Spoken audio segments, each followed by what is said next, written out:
Bonsoir, alors je vais faire une vidéo d'information ce soir. Tout d'abord, juste vous signaler que j'ai organisé un peu les playlists, donc si vous avez un sujet qui vous intéresse particulièrement, comme les différentes mises à jour de la voiture, les pièges de l'autopilot, n'hésitez pas à aller dans les playlists, normalement vous trouverez votre bonheur.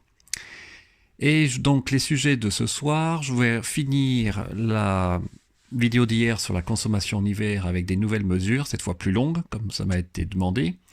Je veux parler de la discussion aussi du système de chauffage, car c'est pas si simple. Jetlix suite F1, je veux aussi vous en parler, parce qu'il y a une super vidéo qui est sortie aujourd'hui de Choucroute Garage. Virus et Tesla. Alors c'est pas un virus informatique dont je vais parler, je pense que vous avez deviné de quoi il s'agit. Consommation de modèle Y qui est améliorée, et enfin une voiture citadine craquante que j'ai découverte aussi sur internet et que je trouve intéressante, mais il y a un gros hic, comme souvent d'ailleurs, c'est le prix. Alors, on va commencer par le chauffage. Vous voyez, j'ai eu ce message sympa aujourd'hui, comme quoi j'ai ma climatisation qui est restée allumée trop longtemps. Alors, on sait pourquoi maintenant, parce que j'ai volontairement laissé le chauffage, allumé pendant 2 heures au parking du travail en extérieur. Alors, ce matin, quand je suis arrivé au travail, il faisait à peu près 0 degré, pas 3, et j'étais à 77% de batterie, vous voyez, à 9h12, quand j'ai pris en la mesure de départ, c'est-à-dire la clim, donc température stabilisée à 20,5 degrés. Donc la voiture était vraiment en température stabilisée, en plus, je venais de faire une demi-heure de trajet, donc il n'y a pas de problème. Ben, vous voyez, au bout d'une heure, j'ai perdu déjà un sacré nombre de pourcents, rien qu'en une heure.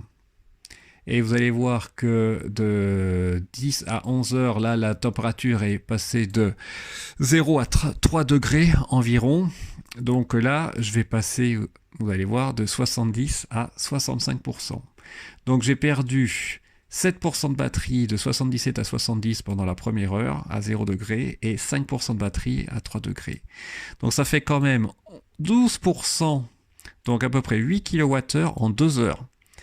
Donc si je reviens à mon fameux schéma d'hier, là, parce que j'avais des questions aussi en commentaire que c'était pas possible que le chauffage consomme 2 kWh, bah moi je pense que si, c'est possible.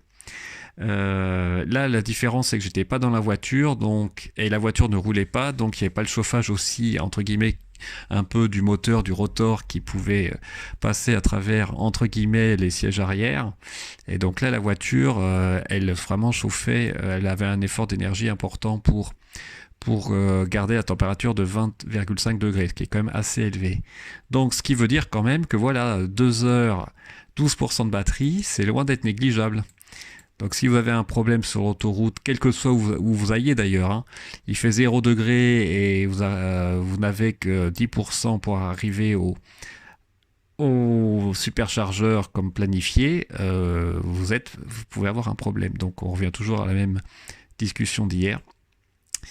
Et aussi pour signaler que la Tesla, quand même, par rapport à d'autres voitures, elle consomme plus pour le chauffage, car d'après les recherches que j'ai faites, vous voyez sur ce schéma-là, de l'avant de la voiture de la Model 3, donc il y a bien un compresseur de la pompe à chaleur, il y a aussi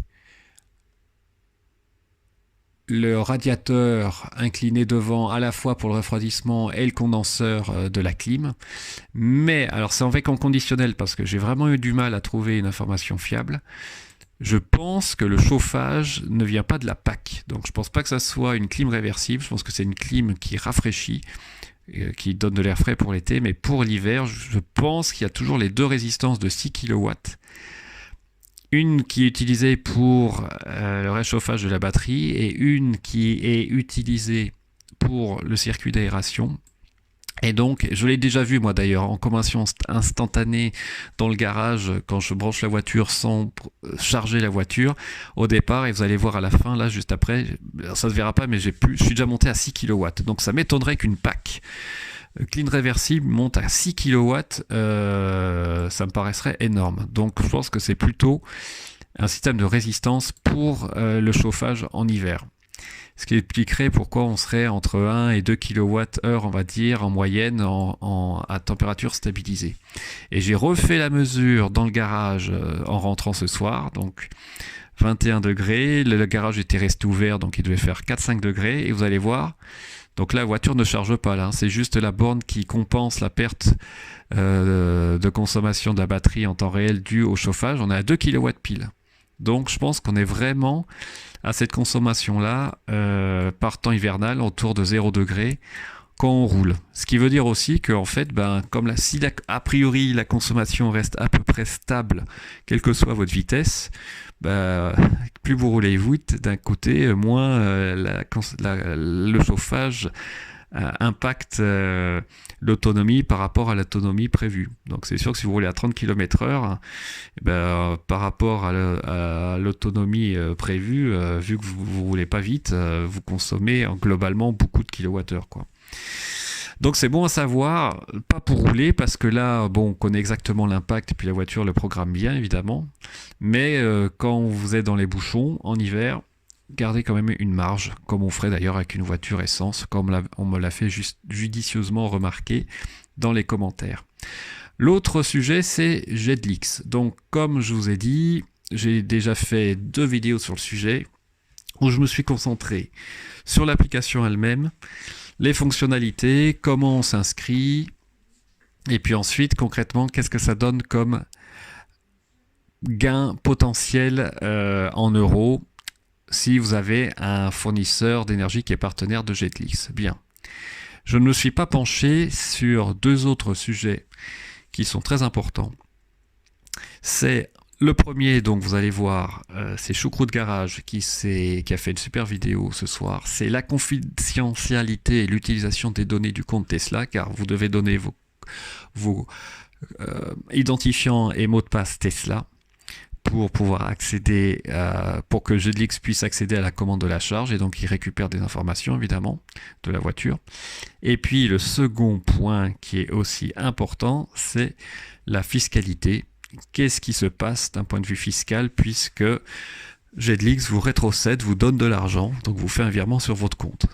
Donc je peux vous conseiller qu'une chose, c'est d'aller voir la vidéo de Didier, vous apprendrez plein de choses, et je pense que c'est vraiment complémentaire de mes propres vidéos, et après vous pourrez vous faire une idée par vous-même, est-ce que ça vaut le coup ou pas d'utiliser le système. Il y a plusieurs paramètres qui rentrent en jeu. Est-ce que vous êtes sensible ou pas au partage de vos données ou pas? Est-ce que vous voulez garder le contrôle complet de vos données? Et puis évidemment, la fiscalité, ça, c'est un sujet aussi très important. Car Jedlix, quand il nous avait répondu, si vous vous souvenez bien, disait que c'était une sorte de réduction de la facture, mais pas une rémunération. Et c'est pas exactement la même chose, pas du tout la même chose en termes de fiscalité. Bien, l'autre sujet que je voulais discuter avec vous, c'est le virus, le coronavirus, pas un virus informatique qui pourrait rendre nos voitures folles, mais c'est juste un petit virus pourrait perturber et perturbe déjà la production d'un Model 3 en Chine, parce que c'est l'État qui a même interdit pendant une semaine la production dans les grandes métropoles, mégalopoles, notamment autour de Shanghai, donc Tesla est affecté, mais moi là où je me pose une question, c'est honnêtement, on est incapable de dire si dans une semaine et demie, la production pourra reprendre, parce que ça voudrait dire que la propagation du virus est maîtrisée. Et déjà, vous voyez l'impact sur l'économie chinoise. L'État, a priori, va débourser 150 milliards de dollars pour stimuler l'économie, puisqu'évidemment, les gens ne voyagent plus et n'osent plus sortir. Je pense que ça va prendre du retard aussi, pas que d'une semaine ou d'une semaine et demie, comme dit le président de Tesla Chine. Moi, je pense qu'il y aura plus de délai que ça et que la production va s'arrêter pendant plus longtemps. Mais bon.